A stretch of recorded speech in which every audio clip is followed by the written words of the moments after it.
என்னமோ அன்னைக்கு நீங்க போடுற திட்டம் எல்லாம் ஃபெயிலியர் ஆகுது, அதனால நீங்க சும்மா இருங்க. அந்த கிழவன் சிவாவுக்கும் சக்திக்கும் நடத்துற கல்யாணத்தை நான் பிளான் பண்ணி நிறுத்துறேன்னு பெரிய வீர வசனம் எல்லாம் பேசுன. கடைசியில என்னாச்சு பாத்தியா? இப்ப நான் தான் நடக்க இருந்த கல்யாணத்தை தடுத்து நிறுத்தி இருக்கேன். உன்னை விட எனக்கு மூளையும் அதிக அறிவும் இருக்கு.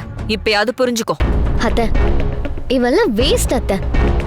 இவனை வச்சு நமக்கு ஒரு காரியமும் நடக்கல. சிவா பால்டால் கடந்த தண்ணி குடிச்சு சாக கடந்ததுதான் மிச்சம். ஹே ரத்னம், சிவாவுக்கு மட்டும் ஏதாவது தப்பா நடந்திருந்தது, நீ உயிரோடவே இருந்திருக்க மாட்ட. உன்னை அப்படியே விட்டுடுவேன். அனிதா, எப்படி பார்த்தாலும் ரத்னம் நம்ம ஆளுதான். போங்க அத்த, ஃபர்ஸ்ட் இந்த ஆளை இங்க கூட்டிட்டே வந்திருக்க கூடாது, ஊர்லயே விட்டு வந்திருக்கணும். சரி விடு அனிதா, இந்த ஊருக்கு வழிகாட்டுறதுக்கு தானே கூட்டிட்டு வந்தோம். நம்ம வந்த காரியம் நல்லபடியா முடிஞ்சிருச்சுல்ல, அத நினைச்சு சந்தோஷப்பட்டுக்க வேண்டியதான். மைதா, நீ மட்டும் இந்த உதவியை செய்யலனா உங்க அப்புச்சி என்ன நினைச்சாரோ அதான் நடந்திருக்கும்.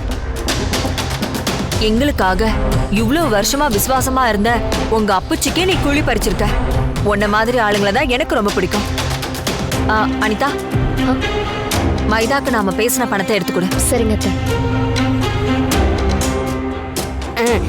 குடு குடு. ரொம்ப நன்றிமா. இவ்ளோ பணத்தை உன் வாழ்க்கையில எப்பவுமே பாத்திருக்க மாட்டல்ல? ஐயோ சாமி சத்தியமா பார்த்தது இல்லம்மா, இதான் முதல் முறை. நீங்க 2 பேரும் எனக்கு தெய்வம்மா. நான் சாகர வரைக்கும் உங்களை மறக்க மாட்டேம்மா. சரி மைதா, நாங்க கிளம்புறோம். சரிங்கம்மா, நல்லபடியா போயிட்டு வாங்க. ரத்னம், சீக்கிரமா கார் எடு. சிவாவும் சக்தியும் போற காரை நாம எப்படியாவது பிடிச்சாகணும். சரிங்கம்மா. வா வா.